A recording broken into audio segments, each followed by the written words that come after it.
Dear students, myself Gautam Kochar, Head of Mechanical Engineering Department, Ramgarhia Institute of Engineering and Technology, Fagwara. Today, I am going to deliver a lecture on the topic Store Management. Introduction. As we all know that in a majority of manufacturing organizations, material constitutes the major fraction of the cost. That is nearly 60 to 80% of the total cost. So store is a place where excess material is kept which will be used as and when required. Which means store is a place where we keep inventories and are used on day-to-day basis when they are required or needed. For example, you have the store outlets where you can go and buy the groceries and other items. Similarly, you also have the store in the manufacturing plants. So store is a place where you keep all types of inventories.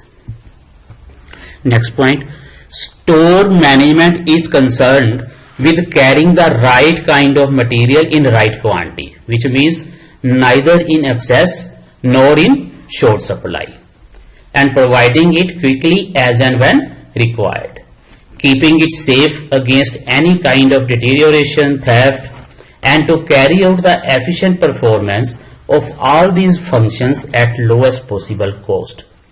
So there is a problem in the stores.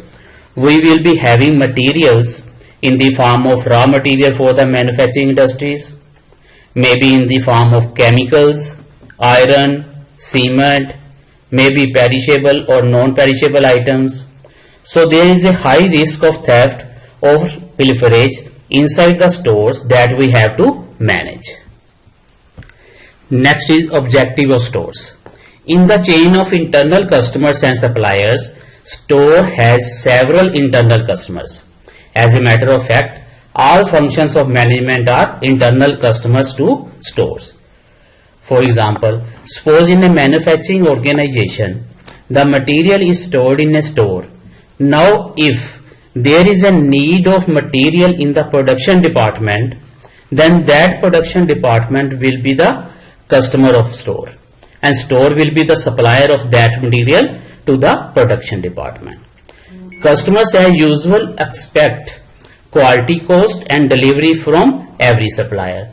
So stores also have to deliver these customer expectations.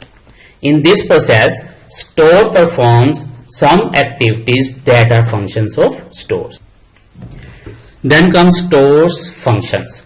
The major functions of the stores are receipt, storage, retrieval, issue, records, housekeeping, control, surplus management, verification, interaction and coordination.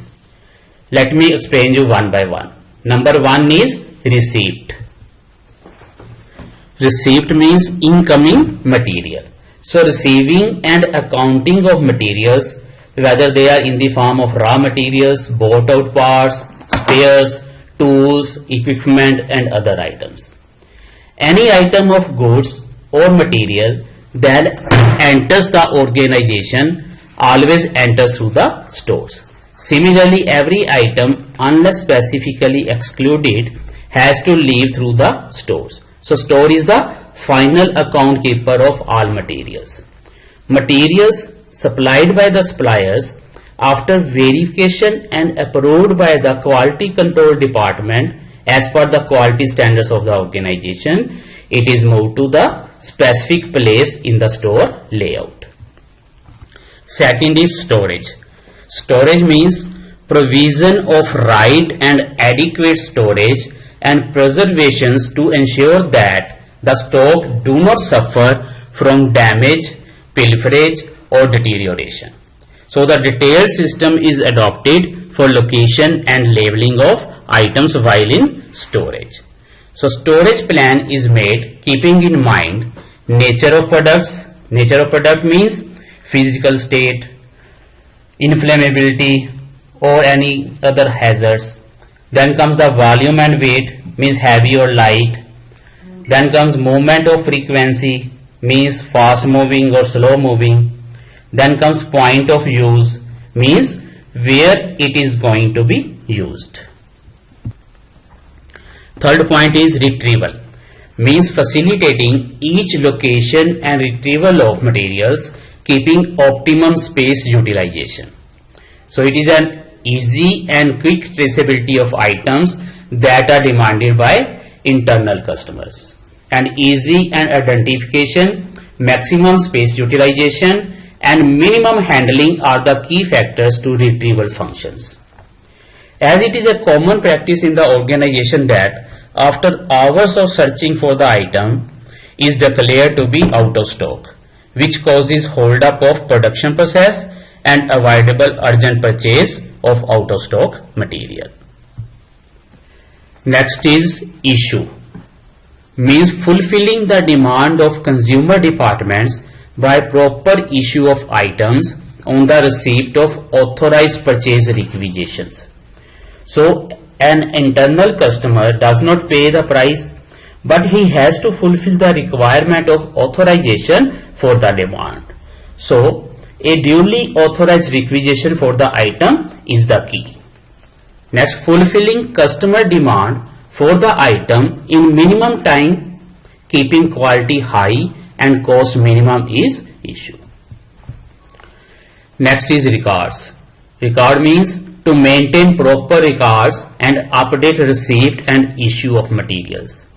That is, updating the stock levels as per the movement of materials. So basic records are bin cards and stock registers. Bin cards are placed on the bin in which items are stored. This gives information about receipt, issue and balance of the item.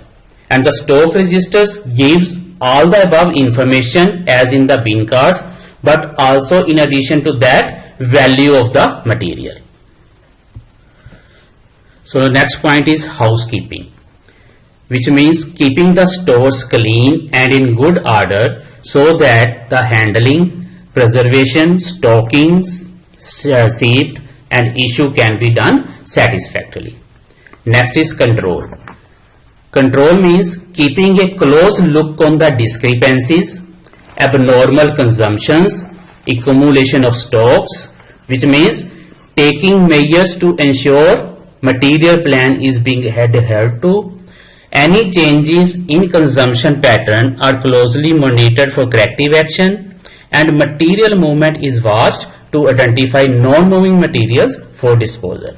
So the effective control puts into effect management objective. What is that? No shortage, no excess. Next is surplus management. Surplus management means minimization of scrap, surplus and obsolete items through proper inventory control and effective disposal of surplus, scrap and obsolete items. So what are these surplus, scrap and obsolete items? Surplus items are those that have accumulated due to faulty planning, forecasting and purchasing. Hence a usage value is associated with these items. And scrap is the wastage generated due to processes like turning, boring, drilling and also due to bad manufacturing. And obsolete items are good in all respect but have no useful role in the company due to the changes that have occurred in the due course of time. Next is verification. Verification means verifying the bin card balances with the physical quantities in the bins and initiating the purchasing cycle at appropriate time so as to avoid the out of stock situation. That is, the stores has to initiate the procurement cycle of the items when a predetermined reorder level is reached. Hence, a correct stock position through verification is critical to ensure that is, there should not be any surplus material or any shortage of material. And the last is coordination and cooperation. To coordinate and cooperate with the interfacing departments such as purchasing, manufacturing, production planning and control, inspections, that is, very close interaction between all the departments are needed in the discharge of the function of the stores. Usually there are two kinds of stores organization, type A and type B. Type A is shown on the left hand side and type B is shown on the right hand side. In type A organization, the stores is considered to be a material function closely related to the receipt and is clubbed with the purchasing or material management department. In type B, the organization, the issue in the face of stores is considered to be more significant and thus it is clubbed with the production department. So there are two types of stores, centralized stores and decentralized stores. Then comes centralized and decentralized stores organization. So centralized store concept is to store all items at a central place and the material movement from this store only to all the departments. And decentralized concept is moving the material to the respective departments or directly to the point of the use. So this is a figure of centralized store in which there is a central place which is known as store office and all the shops, heat treatment, machine shop, molding and casting, fitting shop are around the stores. Then comes what are the features of centralized stores. Number 1, effective supervision and control.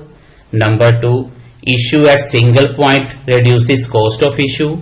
Number 3, reduced personal requirement. Number 4, efficient layout of stores. Number 5, better handling technology. Number 6, better inventory checks. Then next point, maintenance of optimum stores. And the last is elaborate documentation. Then come advantages of centralized stores. Number 1, effective and better supervision and control. Number 2, reduced personal requirement, thus involving less related costs. Next, better and efficient layout of stores. Next, better inventory checks. Next, maintenance of optimum stores. Next, variety of goods can be supplied to all users from one location. Next, provision of better security arrangements possible. Next, material handling will be easy. And the last, wastage and deterioration of materials will be less. Then come disadvantages of centralized store. So this type of store may not be suitable for large manufacturing concerns because more staff will be required for shifting and transportation of material handling of materials to various production units. The record keeping is also very difficult. Then comes the figure of decentralized stores. Individual store for all departments, like a store for machine shop, separate store for molding and casting, and a separate store for fitting shop. Then comes features of decentralized stores. Number 1 is reduced material handling, convenient for every department to draw materials, that is customer friendly. Next, less chances of production stoppages owing to easy and prompt availability of materials. And the last is visual management is easier. Then comes advantages of decentralized stores. Number 1, reduced material handling and associated work, convenient for every department to draw materials, less transportation time, less chances of production stoppages owing to easy and prompt availability of materials, less chances of bottlenecks and delays. Then comes disadvantages of decentralized stores. Coordination and control of all decentralized stores is a challenge to management. Second, labor utilization may suffer due to low stores activity level.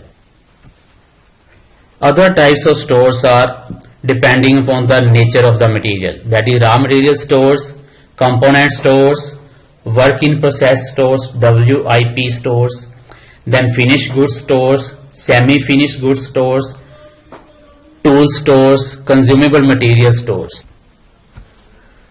So then comes stores, systems and procedures. The systems and procedures in stores can be broadly studied under four heads, which are those: number 1, identification system; number 2, receipt system; number 3, storage system; and the number 4 is issue system. So the first is identification system. So there are three approaches to identify a particular item. Number 1 is arbitrary approach. The inventory items are given an arbitrary number in the sequence in which these are added in the stores account. Clearly, each item gets a discrete number, but there is no systematic relationship to the numbers assigned to the related items. Next approach is the symbolic approach. This is a very systematic approach to the design of identification system. The codes assigned to different parts may be numeric or alphanumeric. A numerical system assigns a 6 to 10 digit code number to each item to develop the classification from broader to specific categories. Let us take an example. The code number of an item is 1524325, and the explanation is: the first digit 1, it represents general class; the next two digits 52, that represents generic class; next two digits 43, that represents subclass; and the last two digits represents specific item number. So this code is based on the assumption that there are maximum 10 general class being a single digit, 100 generic class because it is a 2 digit, and there are then 100 subclasses in each generic class and 100 specific items in each subclass. So if there is a requirement of more than this limit in any of the categories, then we can add one more digit to that particular category. Then comes the general classification of parts may be done as follows. What does the code represents in the general class? Code 1 represents raw materials. Code 2 represents purchase parts. Number 3 code represents manufactured parts. Code 4 represents work in process, and code 5 represents spares.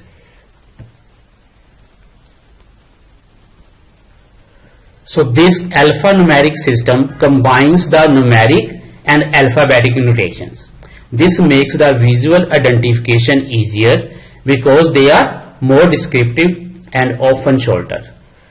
As shown in the example, R represents raw material, BA represents bars, RS represents round steels, and 21 represents specific number of size. So as the number of good alphabetically symbols is limited, so this system may not work with larger number of items. Then the third is the use of engineering drawing number. The number in the engineering drawing at times is used as an identification number in the stores. So this has an advantage of better internal communication, as this number is also used by the other departments. But it has a major limitation that it can be only for the manufactured items, and for bought out items a separate system is to be devised. Further, it has the non-sequencing disadvantage of arbitrary system also. Then comes the receipt system. The stores department receives the stores both from outside suppliers and internal divisions, and accordingly there are separate receipt systems. The system of receipt starts much before the physical receipt of the materials in the stores. It starts with the placement of purchase order by the purchasing department, and a copy of which is sent to the stores. So this is maintained in chronological order so as to give an idea at any time about the volume of receipts, and helps in the planning of receipt, unloading, unpacking and other related activities. The suppliers, while dispatching the goods, normally send an advice note to the stores. This contains information regarding the date of dispatch, carrier details, description of the consignment, and the value. So a consignment note is prepared by the transport carrier and is sent to the stores concerned. So these documents helps the stores manager to organize and plan for early clearance of the materials. On actual delivery, the receiving department unpacks the goods received and check the quantity and condition of the goods using weigh bridges, measuring devices, tapes, and tallies it with that in previous documents.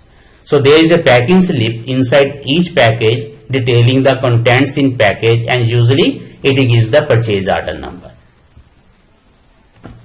Then the provisional goods inward note (PGI) or a material received report is prepared as soon as the materials are cleared from the receiving sections and sent for inspection. So this gives information on material code, quantity received, rate, date of receipt, carrier details, supplier details, location code, and description of the material. All the items received are inspected and sample tested to ensure that the purchase order specifications are made, and the result of the inspection are indicated in a special testing report. Then the clearance report or rejection note is prepared and sent by the inspection department to all the departments like purchase, production, and accounting departments. This forms the basis for the preparation of final goods inward note (FGI). FGI indicates quantity accepted, quantity received, in addition to the information provided by the PGI. PGI means provisional goods inward note. So FGI help in preparing shortage reports, claim documents, making appropriate payments, and recoveries in case of shortages. In case of materials received from internal divisions or returned from the different departments, then the transfer notes or return to stores documents are used. In some cases, store department also handles the scraps. Then the scrap cards are prepared to indicate the nature and weight of the scrap. So this is the final GI note in which we have to mention the material part number, serial number, description, purchase order reference, carrier details, supplier details, inspection report, quantity received, quantity accepted, quantity rejected, then shortage claim reference number. Then this note is to be signed by central receiving section with date, inspection department with date, and stores department with date. Then this final FGI is sent to the accounts department, indentator, then the material management department, and the stores. So then comes storage system. So number one is physical system. The design of proper storage system is very important for easy location, proper identification, and speedy issue to the consuming department. The commonly followed system for physically controlling store materials are closed store system, open store systems, and random access store systems. A single firm can also follow a combination of these systems depending upon the nature of production operation and the use of materials. So number one is closed stores system. Closed store systems. In such a system, all materials are physically stored in a closed or controlled area, usually kept in physical control by locking. Only stores personnel are permitted to enter the stores area. Entry and exit of the material from the area is permissible only with the accompaniment of authorizing documents. The maximum physical security and tight accounting control of inventory material are ensured by such a storage system. So stored materials in this closed store system is held under lock and key.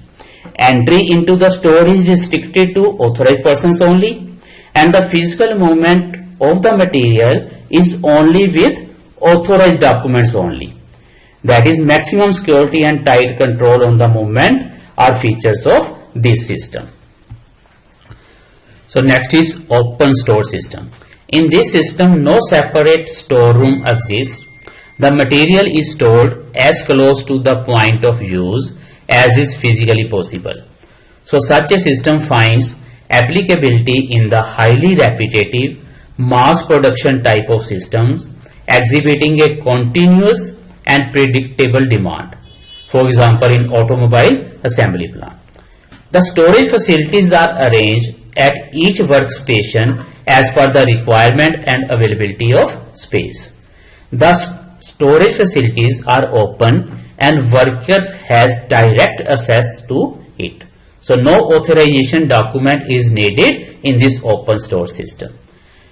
The open type of storage system expedites the activities, cutting down the retrieval time. And since the material is used relatively quickly, it is not subject to high rate of deterioration or obsolescence. This system places little emphasis on the security of materials, and the materials used in this open system should not be easily damaged or pilfered. So in this open store system, the material is stored near the point of use and the control passes on to the operation department. So the responsibility of stores in this open store system is to deliver the material to production areas and devise satisfactory physical storage arrangements with production supervisors. Then further responsibility of the materials stored in production areas rests with the production supervisors. The paperwork is also considerably less in open system as it places less emphasis on accounting control. No perpetual inventory records are kept. The actual uses can be determined by finding the difference between the number of items in the beginning and end of the period. Then comes the random access store system. So this is a typical kind of closed store system in which no material has a fixed location.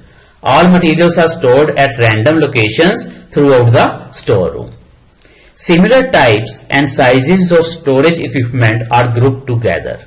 When the item enters the store, it is stored at first available storage location for that particular group. And when it leaves the storage, location becomes empty for any other item of the same group. Usually, a paperwork control system utilizing punched card data processing equipment are used in this type of random access store system. On the entry of any particular items, a punched card is prepared with store's address. The requisitions are run on an electronic device that matches the requisition with stored material record which contains the store's address. The main advantages of this system is that it utilizes the space more efficiently than a fixed location. Further, it provides greater flexibility by accommodating different materials and inventory mixes with some storage facility. So there are also disadvantages. It is feasible for large-scale operations and requires a costly control system using electronic data processing equipment. The preservation of record card is very important. If it is lost, the item is also literally lost for indefinite period. Moreover, the physical stock verification without this is very cumbersome and time consuming. So then comes store record system. Means development of appropriate recording system for stores is important to provide right information regarding physical inventory and accounting of the transaction. So two types of records are kept, namely bin cards and store ledgers. So what are bin cards? For each kind of material, a separate record is kept on the bin card which shows details of quantities of each type of material received, issued and on hand each day. A typical bin card is shown in the figure in the next slide. The storekeeper maintains the bin cards up to date and usually in duplicate. One card is attached to each bin on shelf containing the material and records remains with the storekeeper for reference. And some firms use Cardex system in which a Cardex is prepared and updated. So bin cards are also used as a check on the stock ledger accounts in the material accounting division. So this figure shows bin card in which bin number is to be given for a particular item, then material code number is given, and then the store's ledger folio number is given, maximum quantity of this item, reordering level of this item, and the minimum quantity. Then date wise record, quantity received, quantity issued, and what is the balance quantity, and if you give the remarks you can place also here. So then comes the store's ledger or stock registers, which gives all the information as in the bin cards, and in addition to that it also gives the value of that particular item. That is, it is identical with bin card except that here money values are also shown. The store ledger may be maintained by a separate material accounting department. The entries regarding the materials ordered, received and issued are made from the purchase order, receiving section report and the material requisitions respectively. Next comes the issue system. Issues can be of two kinds, that is issues to the different departments and issues to the outside suppliers for processing. In both the cases there are certain common requirements.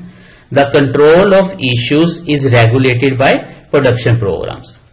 Based on the programs, the bill of materials work orders are prepared.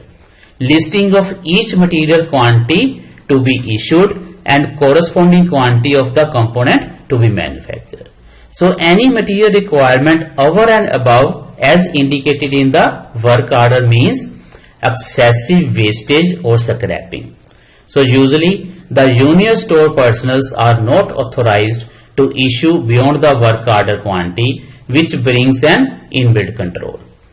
Normally 2 copies of work order or you can say material requisition form are prepared by the foreman or concerned manager, which are forwarded by the storekeeper to material accounting division for pricing and entering in store ledgers. And the 1 copy is retained there and other is returned to the originating department, where it is used as a basis for a charge to the appropriate production order. Periodically, consolidated statements of such items must be prepared. When issues are made to outside suppliers, controls have to be more formal and adequate enough to take care of payments and claims. So this is a material requisition form in which number is mentioned, on which date material requisition is given, the material required for, department, then serial number, description of item, code number, then quantity demanded and supplied by the store personnel, rate, amount. After issuing the material, the store personnel enter in the register, then entered on store register page number. Then this requisition form is to be signed by the concerned personnel, requisition by, approved by, material issued by and the material received by. Then comes stores accounting and verification systems. Stores accounting system is important from the point of view of estimating the cost of the product for pricing decisions. The costing of material has to be done both for the materials consumed in the production and estimating the value of materials held in the stock.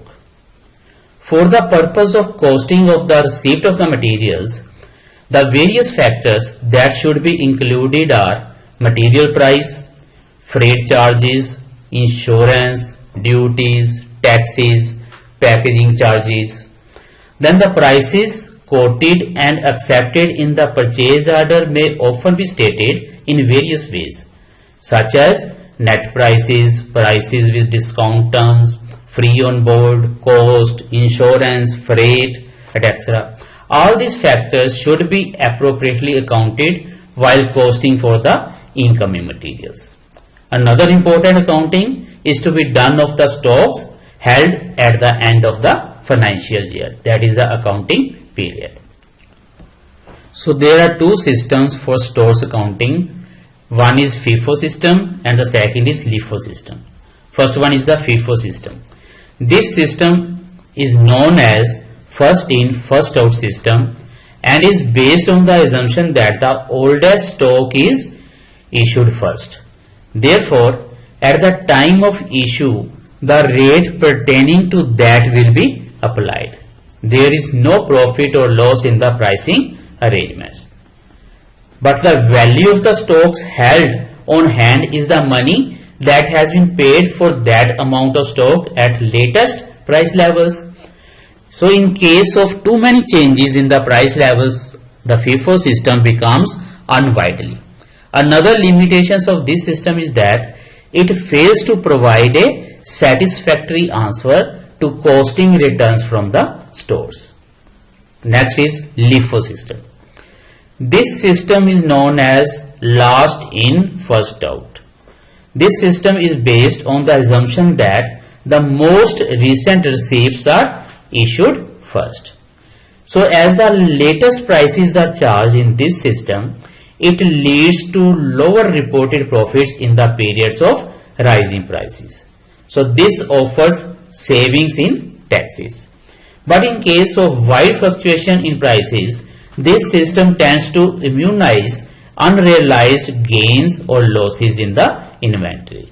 So it has almost the same limitations as that of the FIFO.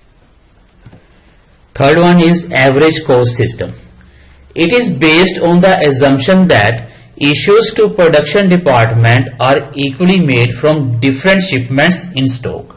That is, an average cost of shipment in stores is charged. So it stabilizes the cost figures.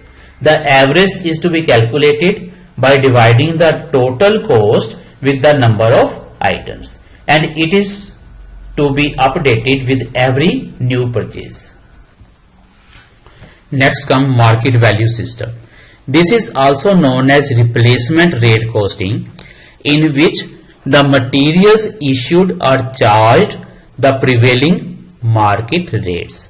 So this system underestimates the stock on hand in case of price increase, whereas it overestimates the stock on hand in case of price decrease. This may in turn lead to writing of huge amount to make it realistic. Moreover, a continuous monitoring of the market rates for all materials makes this system very cumbersome. Next is standard cost system. In this system, a detailed analysis of market price and trends is carried out to determine a standard rate for a fixed period, say 6 months or so. This standard rate is charged to materials issued during this period irrespective of the actual rate. After the period is over, the standard rate is again reviewed and updated. So this system reflects the efficient use of materials, as the fluctuation in rates is not considered in accounting. Moreover, it adds to the clerical efficiency, as the fresh rates are not to be obtained every time. However, similar to the market value approach, this also leads to underestimating or overestimating stocks on hand in case of rising or falling prices respectively. The last is systems of costing the closing stock. The general guidelines for this purpose is to use market price or stock at cost, whichever is less. The cost of closing stock is governed mainly by the price units, obsolescence and deteriorations. In rare cases, the stock may appreciate with time. Appropriate formula to account for these factors should be developed, keeping in view the past experience. Next comes stock verification systems.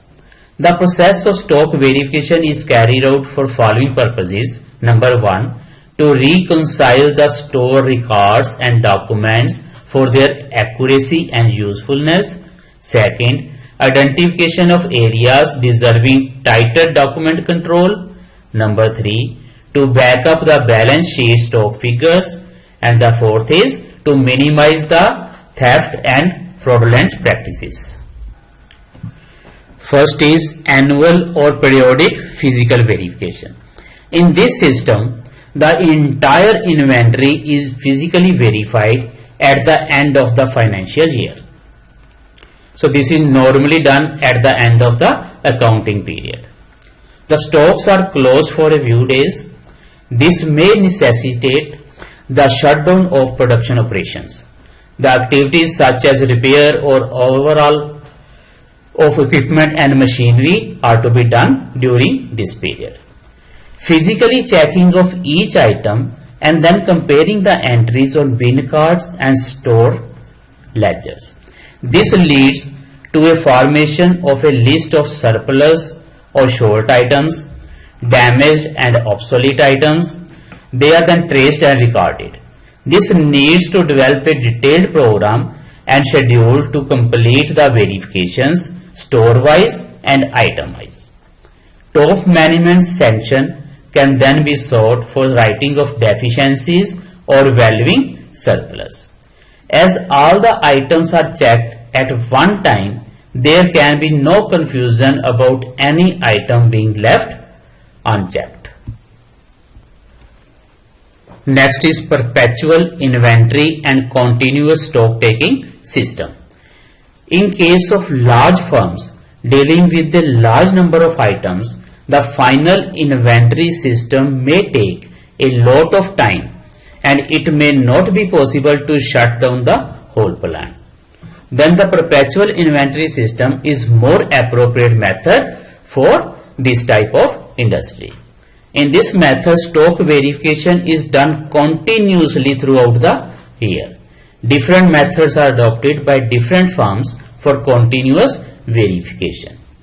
Some firms divide the whole inventory into 52 equal parts and each part is verified every week. Some firms record store balances after every receipt and issue, and a number of items are counted daily or at frequent intervals and checked with the bin cards or store ledgers. Then discrepancies found, if any, owing to the incorrect entries like breakage, pilferage, overissue, placing of items in wrong bins, etc. are investigated and corrected accordingly. The advantages of this system are as follows. Number 1. The shutdown of the plant is not necessary for stock taking. The method is less costly, less tiring, less cumbersome and hence is more accurate. Discrepancies and defects in stores are readily detected and are not carried over throughout the year. This prevents damages and losses. Slow moving stocks can be noted and proper action can be initiated in time. And the last is stock items are kept within the limits. Next comes low point inventory systems. Some companies take the physical inventory, that is the stock level of stores is checked generally when it reaches the minimum level. Then comes stores address system. The storeroom is divided into blocks. Each block is identified by a lateral block letter and a longitudinal block letter. Every row of shelves within each block is given a number. Each row is divided vertically into columns and horizontally into shelves. A particular bin is identified by 6-digit alphanumeric address code, which is as follows. The first digit represents lateral block, second digit represents longitudinal block, next 2 digits means third and fourth digit represents row, fifth digit represents column, and the sixth digit represents shelf. The columns and shelves are counted from lower left corner. So this is a typical example of a store address system in which lateral blocks vertically, longitudinal blocks are represented longitude. Then we take a particular this location. How we identify this bin number? This bin number is identified by the letter B, K, 10, C, 3, where B represents longitudinal block and K represents longitudinal block, B represents lateral block, K represents longitudinal block, 10 represents row, C represents column, and 3 represents particular shelf. So as the columns are to be counted from the left, 1, 2, 3, 4, 5, 6, 7, 8, 9 and 10. That it why it is written as 10. Then comes store location and layout. Number 1, store location. The location of stores is a strategic decision which, if once taken, cannot be easily undone. It would be extremely costly to change the store location at a later stage. It should be carefully decided and planned so as to ensure maximum efficiency. The optimal location of stores minimizes the total transportation, handling, and other costs related to stores operation, and at the same time provides the needed protection for stores items. The store location depends upon the nature and value of the items to be stored and the frequency with which the items are received and issued to the different departments. Other important factors governing the location are the number and location of end users, variety and volume of goods to be handled, location of the central receiving station, and accessibility of rail or road links. And these stores are located close to the point of the use. Raw material stores is usually located near the first operation. In-process stores are nearly located near the subsequent operation, and the finished goods stores near the shipping area. The tools and supply stores is located centrally to the personnel and equipment served. In big plants, it may not be possible to locate the stores which is convenient to all the departments and at the same time near to the receiving sections. So usually a central store is located near the receiving section and the issues are decentralized by setting up sub-stores conveniently located to the end users.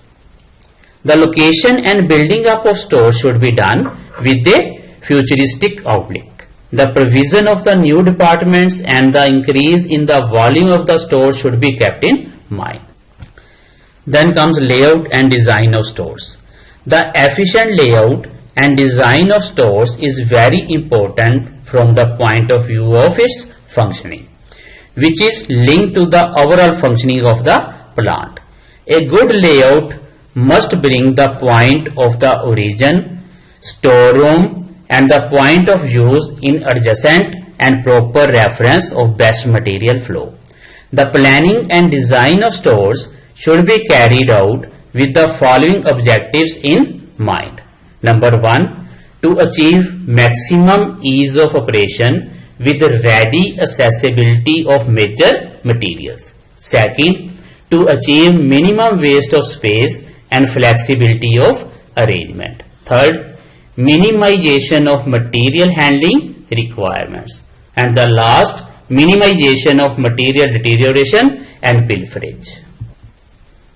So to meet these objectives, the following information should be generated from the records.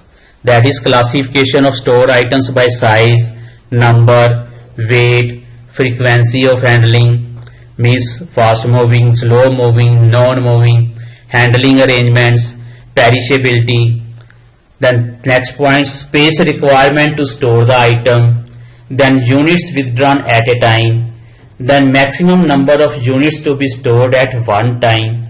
Storage facility best suiting to the items. List of available storage space for different kinds of storage facilities. Size and shape of the space available for laying out the stores. Prepare a flow diagram of the flow of materials through the stores. Then the chart for the storage of different classes of materials can be prepared. While planning the layout and design of the stores, the following factors should be considered. The space for receipt and inspection should be provided adjacent to the main stores. Second, the use of third dimension must be made effectively. Third, different storage facilities should be situated in clearly defined lanes so that items are quickly stored and located. Next, main lanes should be usually be 1.5 to 3 meters wide, depending upon the type of material and the amount of traffic involved. Next, clear marking should be made at storage space to facilitate location and identification. Last, the fast moving items should be stored near the dispensing window. The slow moving items should be away from the window. Then the next slide. The layout should permit the use of modern material handling equipment.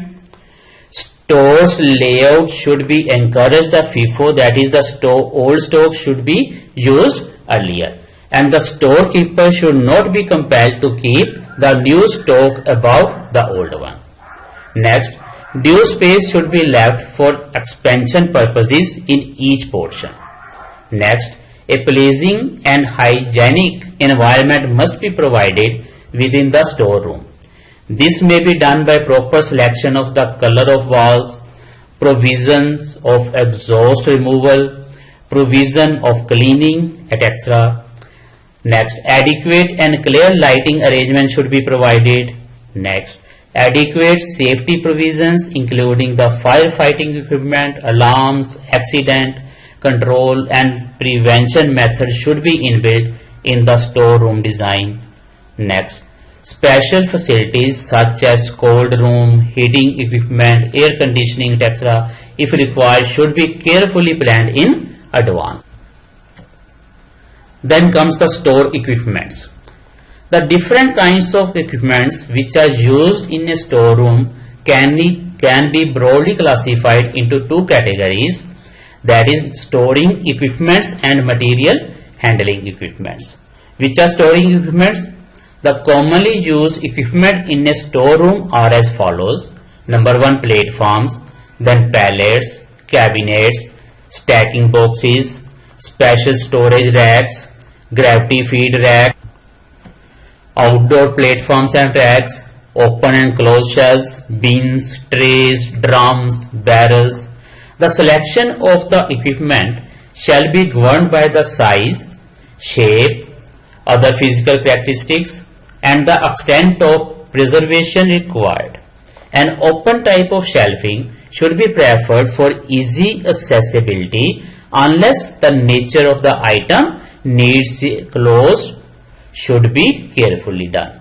The steel equipment of knockdown variety that can be assembled and reassembled in different forms in numerous standardized shapes and sizes offer more flexibility. Steel equipment have advantage of strength, cleanliness and fire resistance. And in the last comes material handling equipment. The common type of material handling equipment used in stores are as follows: trolleys, forklift, hoist, monorail, belt conveyor, roller conveyor, cranes. And the selection of the material handling equipment depends upon the size, shape and weight of the items, the location of the item in the stores. Thank you students. It is all about the store management. Stay home, stay